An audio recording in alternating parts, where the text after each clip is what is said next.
everyone, it's Holly and welcome to my latest weekly wrap-up. I read 4 books since my last weekly wrap-up, and I'm actually going to review, oh geez, this book just got demolished, and I'm going to review most of them actually because it was a pretty good reading week for me, like quality-wise. First, I read Confess by Colleen Hoover. I'm definitely doing a book review and I'm going to do a book discussion on this too because there's so much in here that's like spoilery that must be discussed. I did give this 5 stars. I've actually this whole time, I kind of keep a running list of my like favorite books, so at the end of the year when I do my top 10 it's kind of easier for me to like be like, okay, I really loved that book. And so far this year I hadn't had any books. I'd had some 5-star books but they weren't like favorites, and I was starting to be like, is there something wrong with me?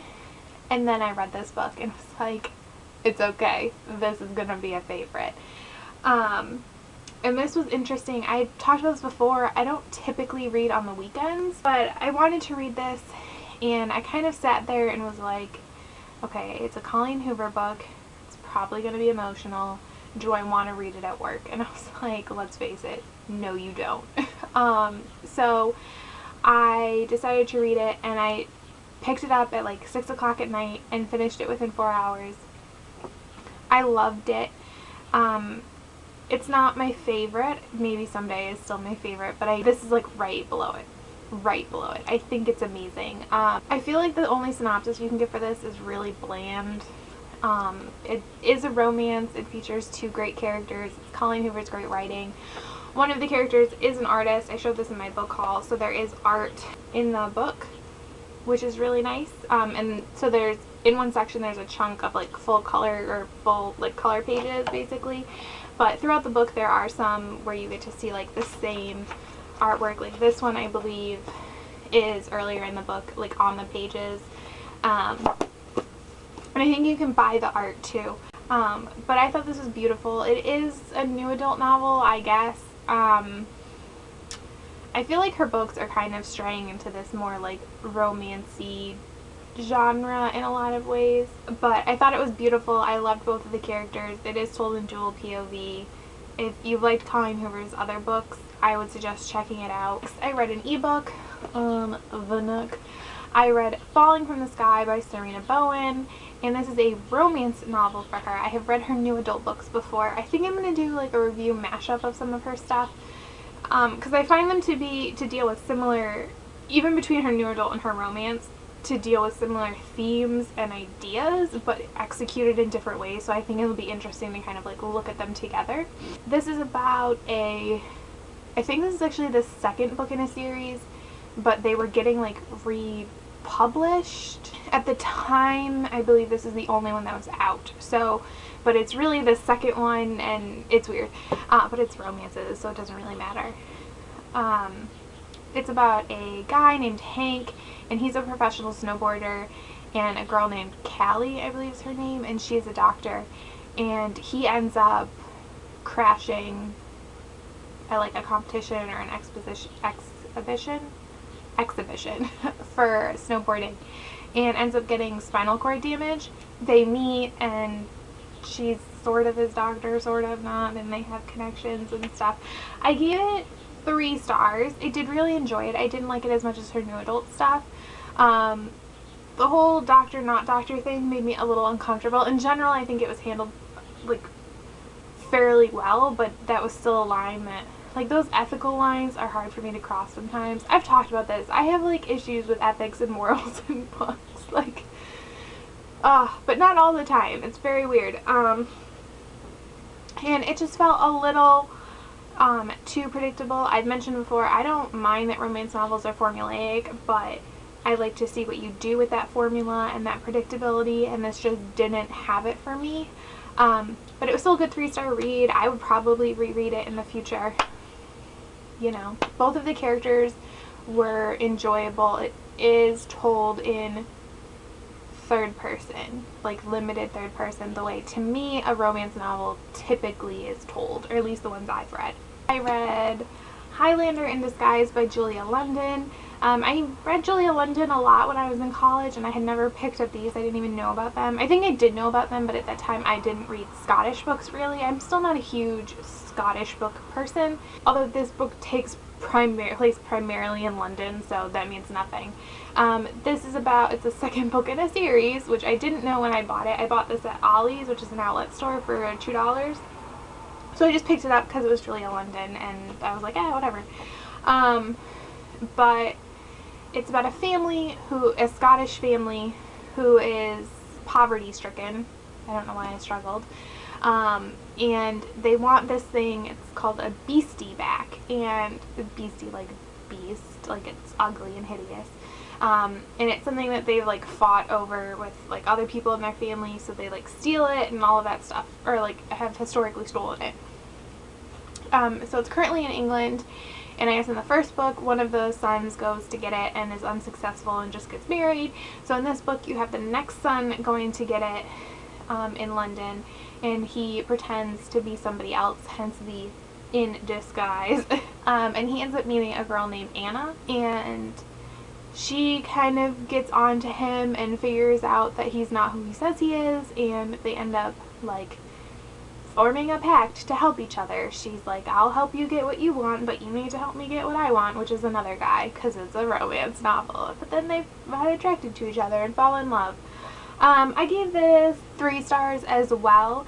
There were parts of it that I really, really liked. The first 100 pages I thought were a little slow to get going.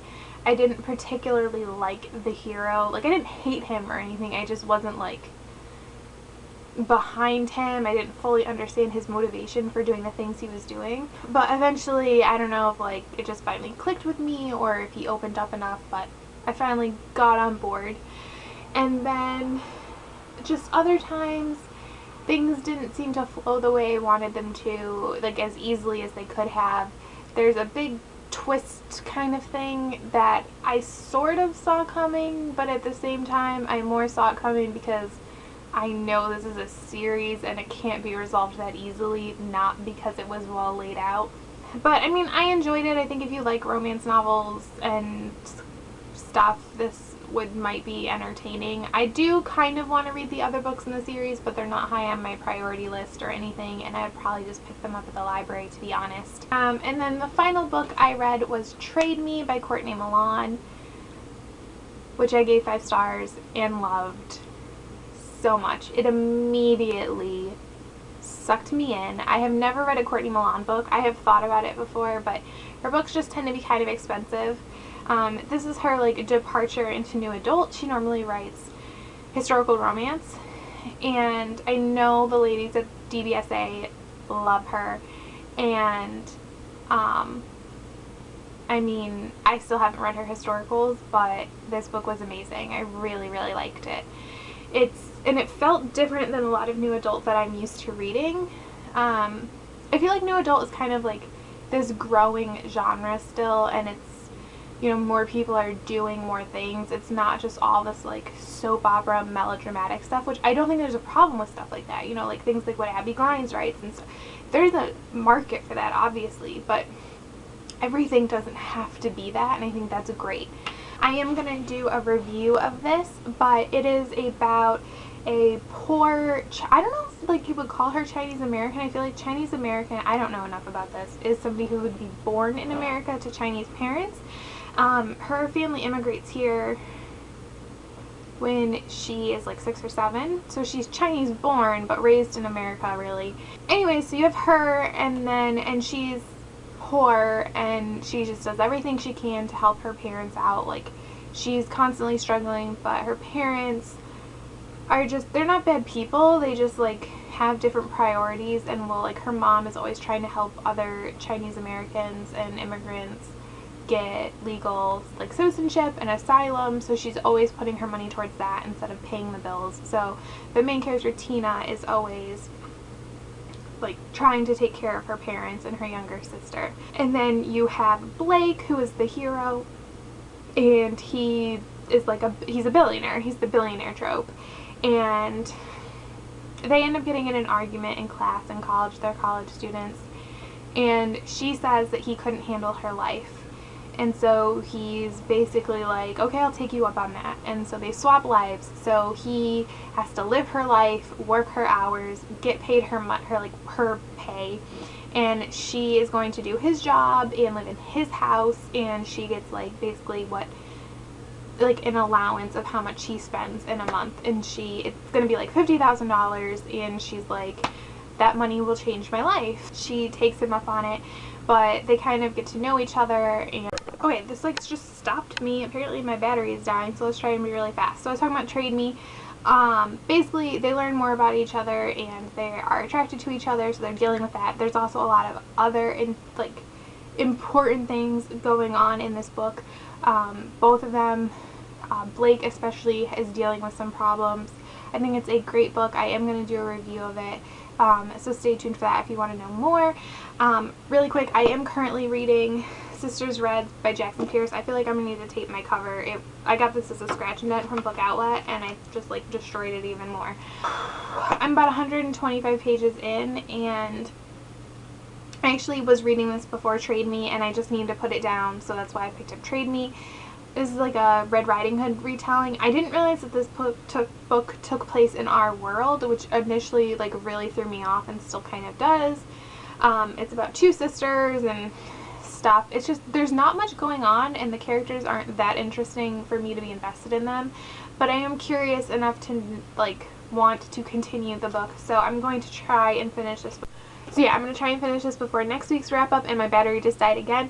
So if you have any comments or questions or anything like that, feel free to let me know down in the comments below, and thank you so much for watching. Bye!